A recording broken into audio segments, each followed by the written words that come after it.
Welcome to Our Energy Matters with Anthony, Manna, and Dena Marie. Aloha. Aloha to you too. And welcome to episode number 81, Our Energy Matters. Buon giornata, buon vita.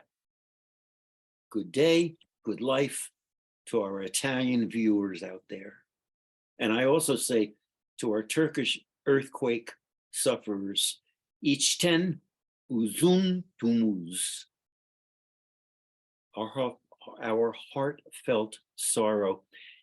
In our episodes of Our Energy Matters, we explore the practices and poetics of physical, mental, and spiritual self-care revealed through Dena Marie's intuitive soul search discoveries and prescriptions for living a blessed life, a life anointed by well-being, self-love, healthful connections with others, and enlightened and balanced body, mind, spirit, energy through this artifact, which is her book that I will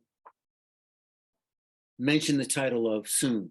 And if anybody's out there listening and watching for the first time, we get together once a week on Zoom, and we have been doing this for 81 episodes. And what we do is what I just said. We explore the practices and poetics of the spirit. And then I come up with a piece of writing each time, which eventually we're thinking should be a tome, something like that. Today's title, it's coming into a final aspect, a final process of what we've been talking about. And today it's the crystal truths revealed, because we've been concentrating on healing, the healing that's conjured by crystal color wakefulness. So I say, folks, I invite you to follow me into Dena Marie's chakra-powered crystal electrified realm, which is the lush landscape I keep navigating in her honored book, prophetically titled Our Energy Matters, The Art of Crystal Reading. And there's a third title, where soul searchers like me learn how to manifest their heartfelt intentions. But hold on, because as we work through our episodes, what does she mean by energy? What does she mean by crystal reading?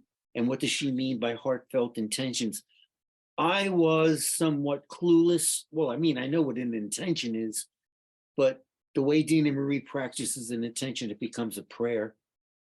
So I'm learning over time. So wander with me through Dena Marie's overreaching, spark energized, intuitive, revelatory stories of soul, mind, body disturbances. And those are the blockages of folks, whether young alerts, middle muddled yearlings, or wounded seasoned elders who seek Dena Marie's blessed guidance and heartened solace, her spiritually endowed awareness of static, sedated, deadened, fractured self-sense. Wow, Anthony, that's pretty negative. Folks of any age, status, longing, needs, whose energy centers, the chakras that distribute universal life force energy throughout the body, soul, mind, are bogged down, overloaded, damaged, blocked. With me, grasp, that was hard, her generous manner of guiding chakra-blocked beings to their recovery of self-worth, self-love, and enlightened self-confidence through their engagement with the refined art of having their chosen crystals interpreted by an enlightened healer, a celestial artist. About her role as a sought-after crystal reader, she has written in Our Energy Matters, crystal readings are a way to discover more of yourself and the people you care about. I am amazed at how much I know about an individual when they draw their crystals, and I am in awe when these simple techniques take a person to a higher level of knowing. It feels as though I introduced them, and this is the sentence that I just really love. It feels as though I introduced them to their forgotten selves. Yeah, that's really nice. And I mean, I think that's what does happen. So that was the quotation. So, you know, in her book, Dena Marie tells stories of interpreting the crystal colors chosen by her seekers, her wanderers, her nomads, splintered by acts of remorse, self-denigration, or self-rejection in the midst of disregarded miracles of being here and now. So I say she reads colors as though tracing a soul map. And so in previous episodes, I'm skipping a little because this could go, this is like, I wrote a lot here, and You have a lot to say.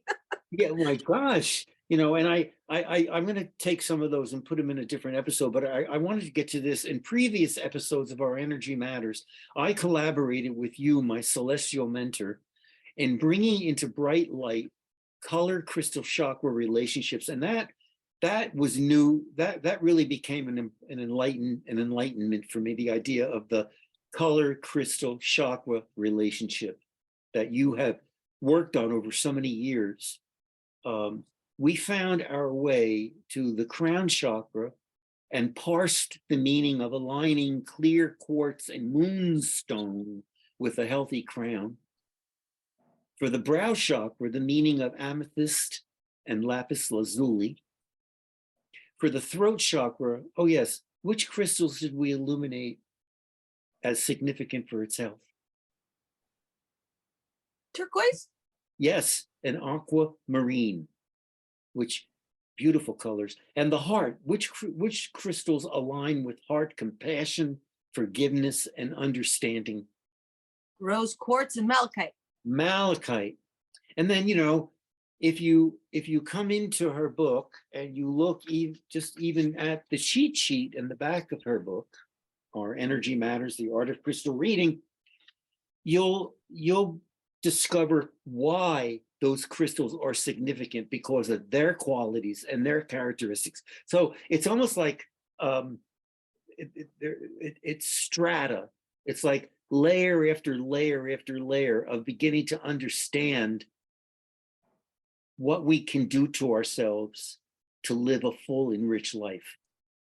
You know, and then the other, what's so good about this too is that on this side over here is where we have the blockages, you know, and they reveal a lot.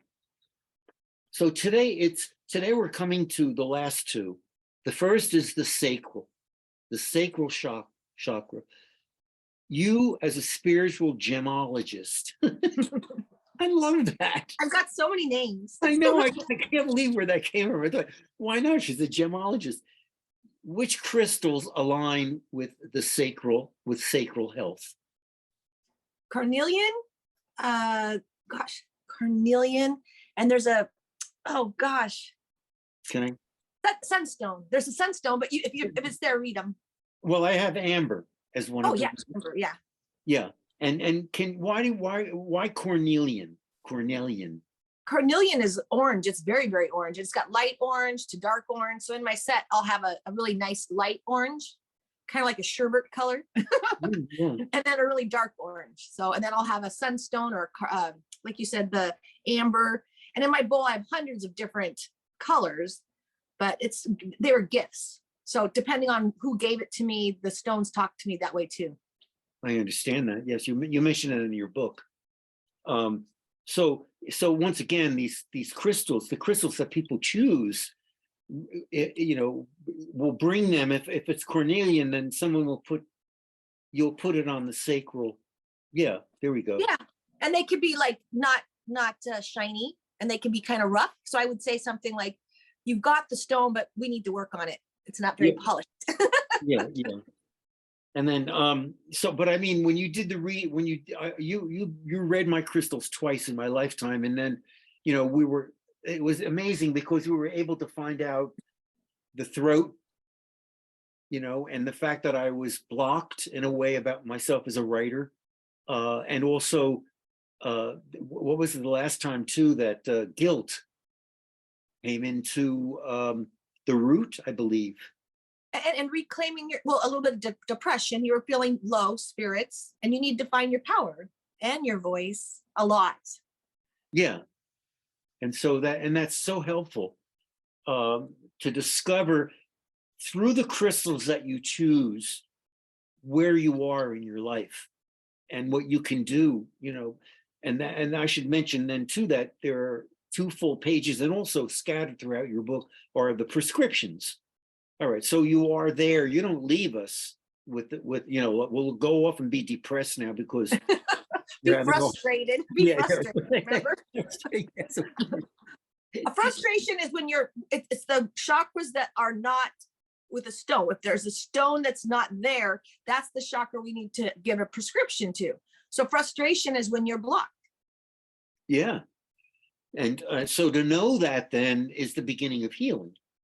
And so, so there are remedies all over the place. And now a drum beat followed by the clarion call of a bugle, our final offering for color crystal chakra relationships.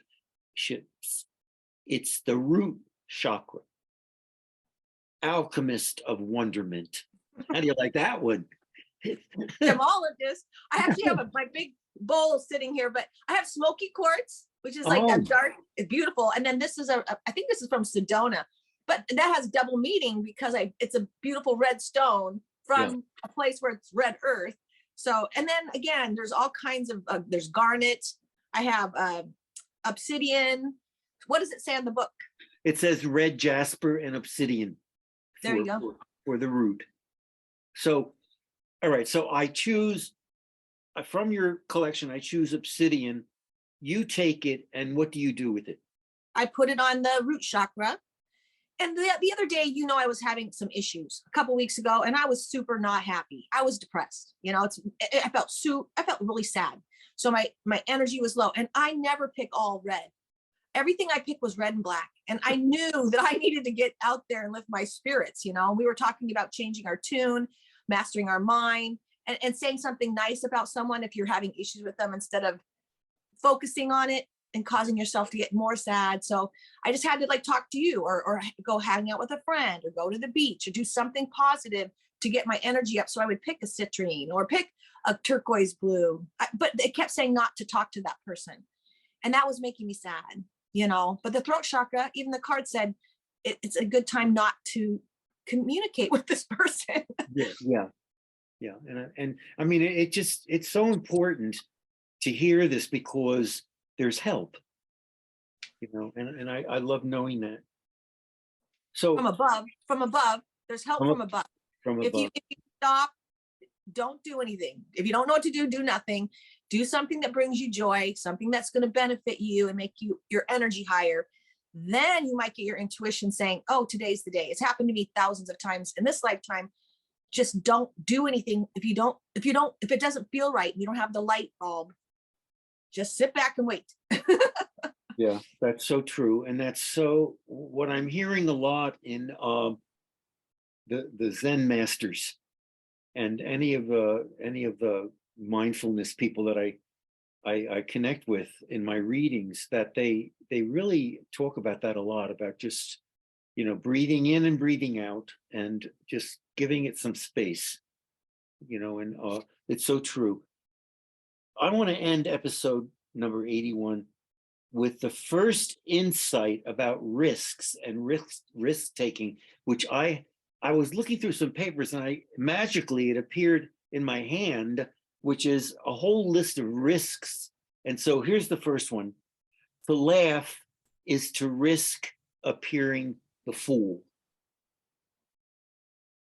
And I thought that is so true, because so often in life I've seen that, with people that really either laugh at themselves or laugh at others, but not in a condescending way, but in a kind of positive and supportive way, that people will look at them and just maybe think that they're stupid or something, It's the fool card in the tarot. It's basically the first card. You're like la la la la la. I think I'm the fool because I'll just go in. I don't know what's going on, and I'll just say something, and then all of a sudden it feels lighter.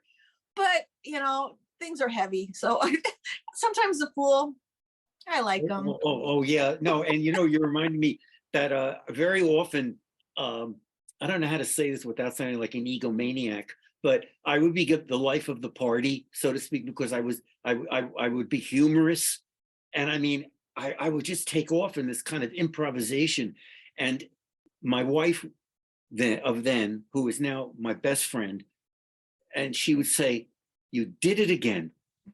You took over and you became the center of attention and left me out." And I would think, "Oh no, I didn't mean that. I was just percolating."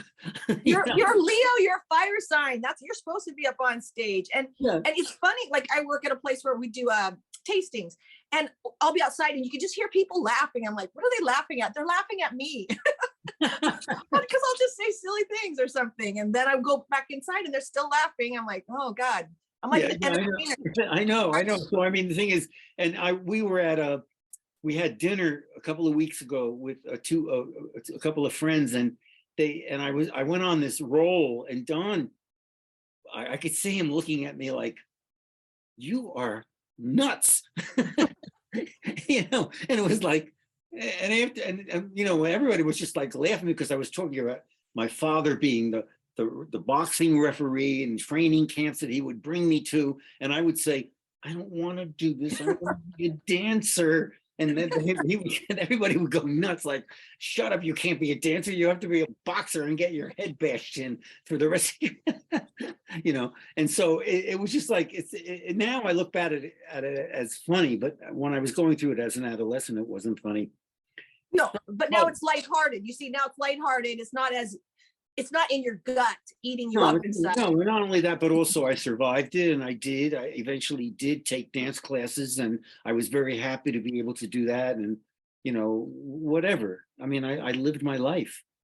Folks, if you want to move closer to Dena Marie's wisdom, then listen to her weekly radio show, Lift Your Spirits, on which I was a guest yesterday on 11:50 a.m. KKNW. On Fridays on the West Coast at 8 a.m. Her website is dena-marie.com. And if you go to her website, you'll see the kind of teacher that she does and what strategies and techniques she uses. If you go to her page on Facebook, Dena Marie lives on an island on the West Coast, and it's absolutely stunning. And here it is March, and she swims. Looking forward to it today. Yeah, I bet. Surf's up. Startling photographs of the island she inhabits. And also, what I love about the photographs is that she always finds God consciousness, goddess consciousness, spirit consciousness in the beauty of nature. My website for an interview with Dena Marie is anthonymannabooks.com. And if you go there, you'll see information about my children's book, ages 8 to 12, Loukas and the Game of Chance. But you'll see a lot of information about getting kids, teens, and tweens to become readers and writers, to explore their own world and the world around them. And that's what we have to say for episode 1. When you called me, it says Loukas in the Game of Chance, Anthony. Yeah. Figure that one out today. That's right. It's the way it works sometimes. That's how I remember all my friends because we were going to be acquaintances, and then all of a sudden we were 2.5 years later, we're still hanging out. So who would have known? Who would have known? And I mean, and it's like, and you said today, you used the word, it's endless. And it's like, I sometimes then I stop and I think, well, am I going to find any more ideas? And then all of a sudden they just hit me right, between, I just hear, oh, the blockages. You could do a whole series on those blockages because so many of us have them. So I thought, all right, let me just see. I'm going to go back to one of the older ones, the older episodes. Blink, blink, blockages. Debbie Downer, Debbie Downer. Oh, yeah, no, and that's who I found. We did those characters that you've created, and I thought we could review them again. That's hysterical. I mean, Was it Kathy Chatter, Steve yes, Stuck? I've got them all. yeah, I know, and we've met them all in our lifetime, you know. Oh, so good. Okay, well, thank you so much, and carry on, and I'll see you in a week's time. I'll talk to you then. Aloha. Aloha.